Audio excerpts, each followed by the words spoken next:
¿Qué tal? Dicen que el que no sabe es como el que no ve. Vamos a ver ahora si también vale al revés. En ese caso sería que todo aquel que no ve es como que no sabe. Qué triste fuera, ¿no creen? Ni lo uno ni lo otro es según mi parecer. Pues hay quienes no ven y saben, y hay quienes no saben y ven. Hasta los 17 años mi vida fue muy normal. Fui a la escuela primaria, secundaria, y me iba bien, ¿eh? En la primaria fui abanderado, en la secundaria escolta de bandera, jugaba al fútbol y bien, muy bien. A los 17 años fui de Chivilcoy a La Plata a estudiar en Ciencias Económicas, y cuando terminó el primer año, por allá por noviembre, diciembre, yo me daba cuenta que para leer tenía que restregarme los ojos porque se me desdibujaban las letras. Entonces fui al servicio de medicina que tenía en la Universidad de La Plata, que era en la facultad, en la misma facultad. Me atendió el profesor de oftalmología, me miró, me dijo, vos tenés vista cansada, 0,25, 0,25, sello, y me dio. Y me dijo, pero quédate que te van a mirar los chicos, que eran los alumnos de oftalmología, alumnos que suelen tener entre 20 y 21 años. Supongamos que había, 25, 30 alumnos. Me empezaron a mirar así, el ojo, hasta que de repente uno, supongamos el número 15, me dice, ¿vos sabés lo que tenés? Digo, me dijo el profesor que tengo vista cansada, me dio 0,25 en cada ojo. Entonces él, palmeándome la espalda así, me dijo, andá divirtiéndote porque vas a quedar ciego. Yo no sabía si me hacía un chiste, ¿no? Y le digo, ¿qué tengo? Entonces me dice, brevemente me dijo, vos tenés una enfermedad, se llama retinosis pigmentaria.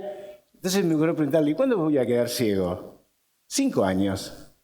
Bueno, chau, me fui. Y yo tenía un hermano que estudiaba en ese momento veterinaria, entonces le conté, nos pusimos a ver un libro de medicina, y ahí en la descripción de la enfermedad aparece que esta enfermedad tiene distintos estadios. Pérdida de campo visual, uno mira tipo escopeta, dicen los libros, ve poco de noche, se llama ceguera nocturna justamente, después deja de ver los colores hasta que no ve más en visión directa, que es lo que permite leer. Y en mi caso ocurrió como los libros, o sea, lo último que hice yo fue leer. Bueno, eso pasó a ser un secreto durante mucho tiempo entre mi hermano y yo, pero ahí entonces me planifiqué, justamente los 5 años que me había dicho este muchacho coincidían con los 5 años de mi carrera. Entonces yo dije, me programé, yo en 5 años me tengo que recibir.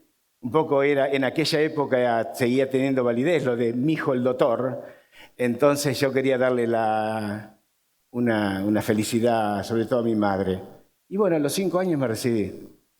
En ese recorrido prácticamente no fui a ningún oculista. Después ahí cuando me recibí fui y me volvieron a decir, sí, yo tengo retinosis pigmentaria y esto produce la ceguera, ¿cuánto? Y en 5 años. Parece que en los libros siempre dice 5 años. Entonces yo me programaba cada 5 años. Entonces ahí dije, bueno, tengo que conseguir un buen trabajo. Yo vengo de una familia de mucha riqueza moral, pero poca riqueza económica. Yo dependía de mí. Entonces conseguí trabajo muy rápidamente. Incluso empecé a trabajar en la facultad y ahí conocí a la que luego fue mi esposa, nos casamos. En 3 años tuvimos 3 hijos y yo dije, bueno, ahora tengo que lograr una estabilidad económica para mis hijos, mi esposa y mis hijos, para cuando yo quede ciego. Yo sabía que en ese momento se producía en mí una debacle, bueno, no quería que ocurriera una debacle en la familia. ¿De qué manera? Bueno, pensé, me fui programando, tratar de ascender en la empresa, contratar los seguros que me ofrecían, los contrataba. Y cada tanto iba al oftalmólogo. Después me cansé, no fui más porque me di cuenta que solo servía para la estadística, esto es algo que no tiene cura. Y siempre me decían, dentro de 5 años, dentro de 5 años. Y me programaba, bueno, entonces fui ascendiendo, me fue bien en la empresa. Yo siempre tuve suerte. Sigo teniendo mucha suerte. Fui creciendo. Me acuerdo que un hecho relevante en mi vida familiar, a los 36 años mi campo visual era tan chico que en un cruce de ruta casi choco, entonces dejé de manejar. Siempre manejé poco, manejaba mi esposa, pero ahí manejaba solo, pero me di cuenta que no podía manejar más, y a los 36 años, que en mi vida marca un hito. Bueno, en la vida laboral yo negué, pero a nadie le contaba de mi enfermedad. Yo estoy seguro que todos los alrededor se daban cuenta. Yo he volteado pocillos de café a lo loco, porque no los veía y los volteaba. Hay una cosa que la verdad que hoy lo cuento y es muy gracioso. En aquel momento, la verdad que no sé si me causó gracia, pero habíamos recibido, era una gran empresa, habíamos recibido unos empresarios japoneses, y entonces nos pusimos, el gerente general, el gerente, yo, todo en fila, y enfrente los japoneses. Entonces hablaron, qué sé yo, y de repente mi jefe me codea. Yo no sabía por qué, era que el japonés me estaba dando la mano, entonces yo estiré la mano, entonces tiraba la mano y saludaba, qué sé yo a quién.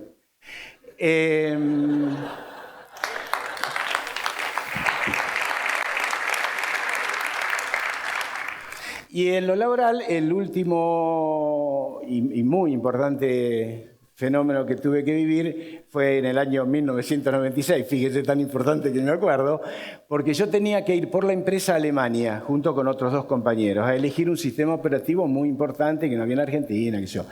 Entonces yo, dije, pero yo no veo bien, yo ya veía muy poco, mi dependencia con mi secretaria era extraordinaria, ya eran los inicios de la Internet. Entonces, yo 2 días antes me arrugué. Y dije, no, yo no viajo. Mi jefe en ese momento estaba en Estados Unidos. Entonces hablé con un ingeniero que dependía de mí, le expliqué que tenía que ir a Alemania. En aquella época, no sé cómo será, pero se pudo conseguir el pasaporte con la influencia de la empresa, el pasaje salía a nombre de él, y faltaban 2 días. Y llamé a Estados Unidos a mi jefe y le dije, mirá, yo no viajo, no me siento bien, cuando vuelvas te explico. Y bueno, así fue. Cuando volvió, entonces ahí declaré, blanqueé mi enfermedad. Ellos ya lo sabían, pero yo la blanqueé, lo cual me sacó un cacho de la mochila de encima. A los 2 meses más o menos dije, no, yo la verdad que me siento mal, voy a tomar una licencia, a ver si me retiro. Ya para esto, como les decía, yo iba programando mi vida para que mi familia económicamente no tuviera una debacle. Y tenía, fíjense, yo iba como por 2 carriles, casi opuestos. Porque por un lado tenía una cierta fe, la posibilidad de que nunca quedara ciego. Quedara poca vista, pero nunca ciego. Y tenía una gran fe en eso. Por el otro lado, me programaba porque sabía que pronto iba a quedar ciego. Y conviví con eso. Ya tenía 3 hijos en la universidad, 2 que estaban en la escuela secundaria, y casi que fui cumpliendo los objetivos que me iba programando. Quedaron dos que, bueno, son imposibles ya de cumplir. Uno, ver el cumpleaños de mi hija de 15, la quinta, y otro, ver a mis nietitos. Pero no importa, porque siempre pensé que yo tengo que hacer a partir de lo que puedo. Fíjense que cuando dije ahí, bueno, me retiro de la empresa, ahí tuve 6, 7 meses de licencia y me retiré, dije, bueno, ¿y ahora qué puedo hacer? Yo había sido durante 15 años profesor en la universidad y dije, bueno, voy a ver si puedo ser profesor, si puedo volver a la universidad. Pero en lugar de anotarme como profesor, me enteré que había un curso de mediación y me anoté en un curso de mediación en la Facultad de Psicología con psicólogos y abogados. Me anoté por teléfono. Cuando fui y me recibieron, yo me daba cuenta que estos tipos me miraban mal. Decía, ¿cómo un mediador no viendo? Entonces yo me dije, miren, vamos a hacer una cosa. Si yo no me doy cuenta que en esto no ando, yo les pido por favor que ustedes me avisen. Que no van de andar y me voy. Yo soy tipo grande ya. Ya en esa época tenía 48, 49 años. Pero no, funcionó bien. Me llevaba un grabador, practicaba, hice las prácticas de mediación y me recibí de mediador. Entonces dije, bueno, pero ahora yo con esto tengo que ganar dinero. Vieron que en nuestra cultura está que al menos producir lo que consumimos, ¿no es cierto?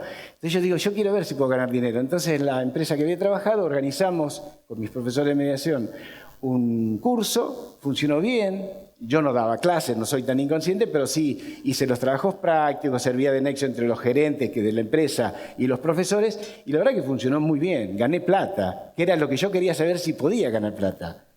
Pero también en el recorrido yo había previsto, siempre en aras de que mi familia no tuviera una debacle, y logré tener una jubilación más o menos buena.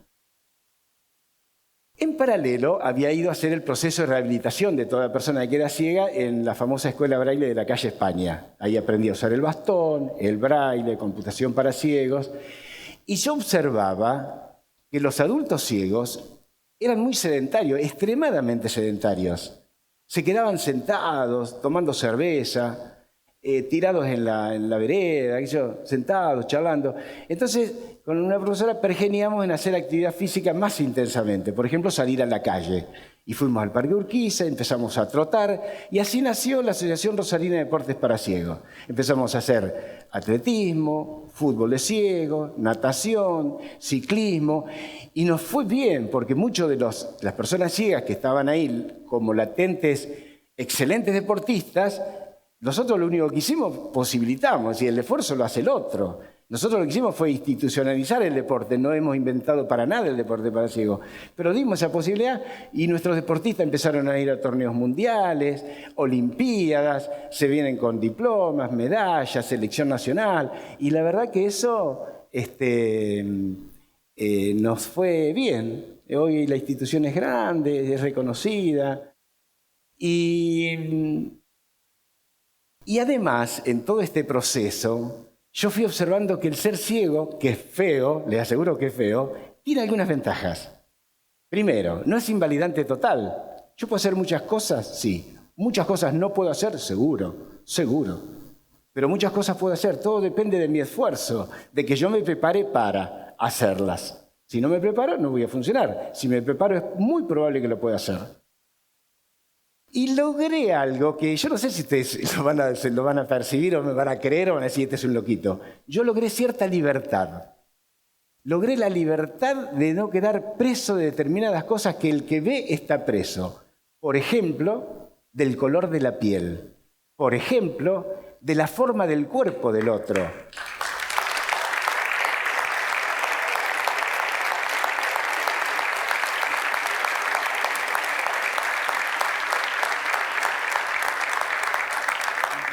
Y me impacta, para bien o para mal. Y después suelo preguntar, porque como alguna vez vi, me queda todavía, che, ¿cómo es? Pero ya pasó, ¿ya me impactó o no me impactó? Por la voz, por la amabilidad, por lo que tiene adentro.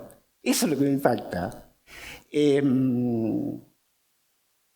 Cuando yo, a veces no, me toca hablar con amigos o qué sé yo, con gente que recién conozco, en este caso con ustedes, digo, ¿este de qué se la da por mí? Yo no soy Superman, no lo soy, pero tampoco soy imbécil. O sea, ninguno de los dos extremos. Yo no soy ni Superman, ni yo ni ningún ciego que anda por ahí usando la computadora, trabajando. No es Superman, es un tipo que se esforzó sobre un problema. Y tampoco soy imbécil, me tengo que preocupar para no ser imbécil. Esto tiene una enseñanza que yo creo que en mis hijos son los 5 excelentes, y yo creo que han ido aprendiendo no de lo que yo decía, sino por ahí de que veían las circunstancias, y ellos se esfuerzan y logran, son extremadamente excelentes. Pero en el recorrido de mi vida tuve algún bajón. Yo tuve un bajón. Por ejemplo, creo que había pasado un par de años que había quedado ciego y estaba solo en mi casa. Tipo 2 de la mañana, y me desperté y yo dije, qué macana, ¿por qué diablos, por qué mierda me quedé ciego? Entonces me puse a pensar y se me ocurrió algo que como no quise levantarme a escribirlo en braille y me lo repetí varias veces, como 20 veces hasta acordarme de memoria, aún hoy me lo acuerdo. Y eso me sirvió, ya lo tengo tan en la piel que no necesito repetírmelo, pero al principio si tenía un bajón me lo repetí y se me iba. Que dice así: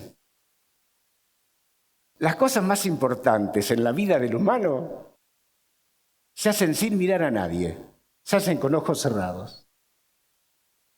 Así es ejemplo el nacer, el morir o cuando amamos.